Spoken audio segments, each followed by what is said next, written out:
The knock was soft, too soft for police, too late for neighbors. When I opened the door, the badge gleamed in the porch light. "Sir, we need to talk." Their voices were calm, but I felt the weight in the air. Not the kind of weight that comes from law, but from lies that have finally caught up. My hands didn't tremble. They rested on the frame, steady, like I had been waiting, and maybe I had.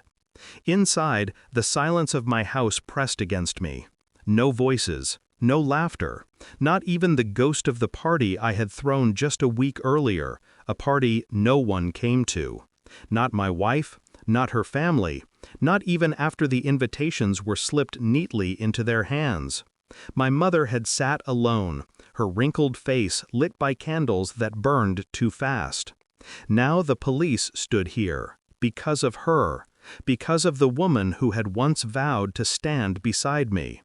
Her betrayal wasn't loud, it was measured, transactional. $3,100 per person, she had written, Venmo me, for her father's birthday. Not even a sorry for mine. I had sent her $1 with a note. Congratulations. Then I had changed the locks, blocked the numbers, watched silence eat her pride. But silence doesn't stay silent for long. 2 days later, the police came knocking.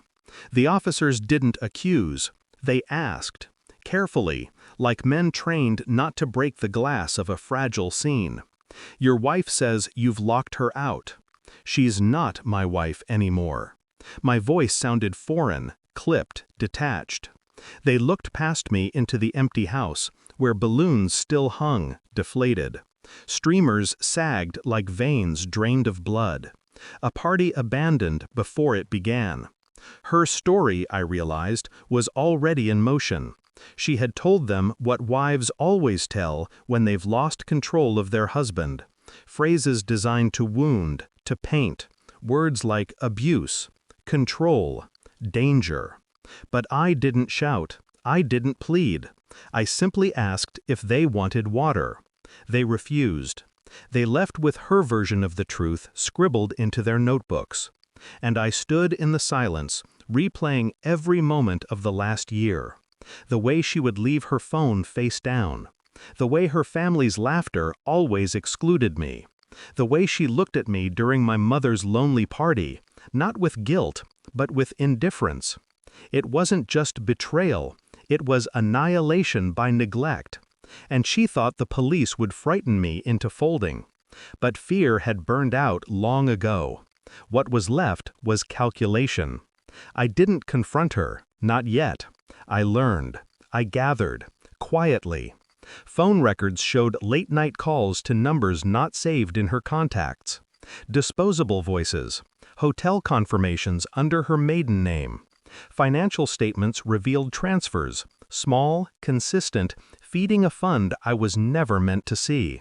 And then the invitations. Not one, dozens.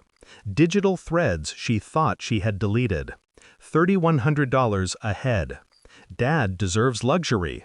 They had turned family into currency, loyalty into invoices, love into receipts. I remembered my mother's face when no one came, the disappointment she swallowed with a weak smile. That night, something inside me fractured. Now, piecing through evidence, I let the fracture widen until it became a chasm. I printed everything. Pages, receipts, records, a stack thick enough to choke her lies. I didn't storm her father's mansion. I didn't scream in the street. I waited, calm, precise, because nothing unsettles a betrayer more than silence stretched to its breaking point. She came 2 nights later, not alone, her brother at her side, pounding on my locked door. She demanded entry. He demanded answers. I opened it just wide enough. I didn't raise my voice. I didn't explain. I handed her the stack. "This is yours." Her eyes scanned the top page. Recognition froze her lips.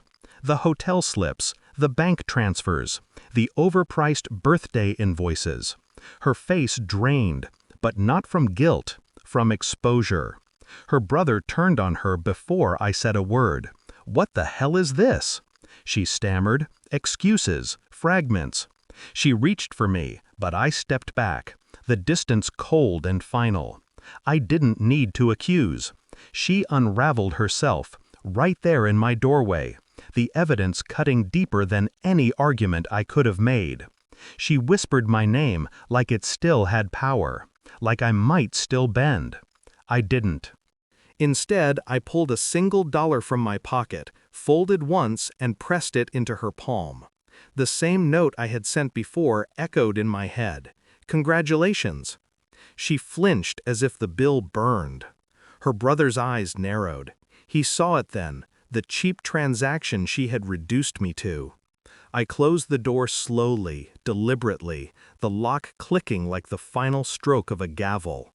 No yelling, no violence, just silence. Silence so loud it crushed her into the porch light. The police never returned. She didn't either. Not in person. Only in fragments. Voicemails that went unanswered. Messages left unread. Her empire of control collapsed, not with fire, but with stillness.